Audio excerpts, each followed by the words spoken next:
বিএনপির যারা নির্যাতিত ভাই এবং বোনেরা আছেন, ভয় নাই, তোমাদের আশ্রয়ের জন্য আমরা আছি। গত 15 বছরে আমার বিএনপির ভাই বোনেরা নির্যাতিত হয়েছিল। নয়া পল্টনের অলিগলিতে তাদের রক্তস্রাত হয়েছিল।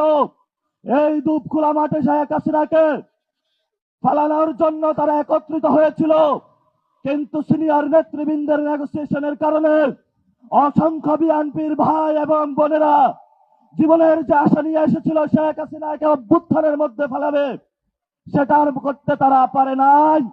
কারণ তাদের নেতারা গুলশানে গিয়া বিভিন্ন জনের সাথে রফাফাফা করেছিল। আমরা ইতিহাস বলি নাই, আমরা ইতিহাস স্মরণ রাখবো। বিএনপির যারা নির্যাতিত ভাই এবং বোনেরা আছেন, ভয় নাই, তোমাদের আশ্রয়ের জন্য আমরা আছি। এবার ইলেকশনে দাঁড়িপাল্লায় ভোট দিবেন।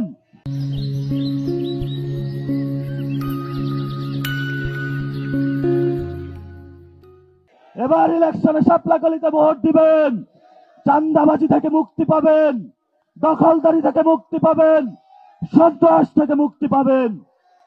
সর্বোপরি যেটা আমাদের সহযোদ্ধা ইনসাফের কথা বলেছিলেন, দুর্নীতির বিরুদ্ধে দাঁড়িয়েছিলেন আমাদের ভাই শহীদ ওসমান হাদি। দিনের দুপুরে তাকে গুলি করে হত্যা করা হয়েছিল। এই ইন্টারিম গভর্নমেন্ট মুসাফিরের খুনি শুটারদেরকে বের করতে পারে, কিন্তু আমার ওসমান হাদির এই পর্যন্ত কারা খুন করেছিল, বিচার ব্যবস্থা কি হবে, বাংলাদেশের মানুষের সামনে এখন স্পষ্ট রূপরেখা দেয়নি। আমরা মনে করি এতে রাষ্ট্রের গভীর ষড়যন্ত্র রয়েছে।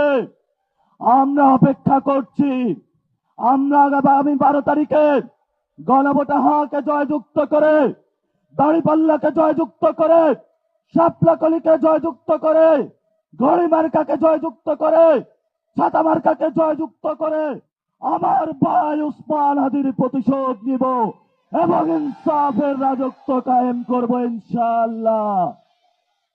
প্রিয় ভাইরা, শেষ কথা, জীবন রিস্ক নিয়ে দাঁড়িয়েছি চাঁদাবাজদের বিরুদ্ধে। শুনেছি আব্দুল মান্নান ভাই বলেছেন এখানেও নাকি চাঁদাবাজি হয়, এখানেও নাকি জমিদার আছে, এখানেও নাকি সন্ত্রাস আছে, দুর্নীতি আছে। 12 তারিখে আপনারা রায় দিবেন। যেই সব জমিদারেরা এখানে কথা বলে, এইখানে ছিলেন খোকা সাহেব, মাঠের মধ্যে কপালে তার রক্ত দেখেছিলাম।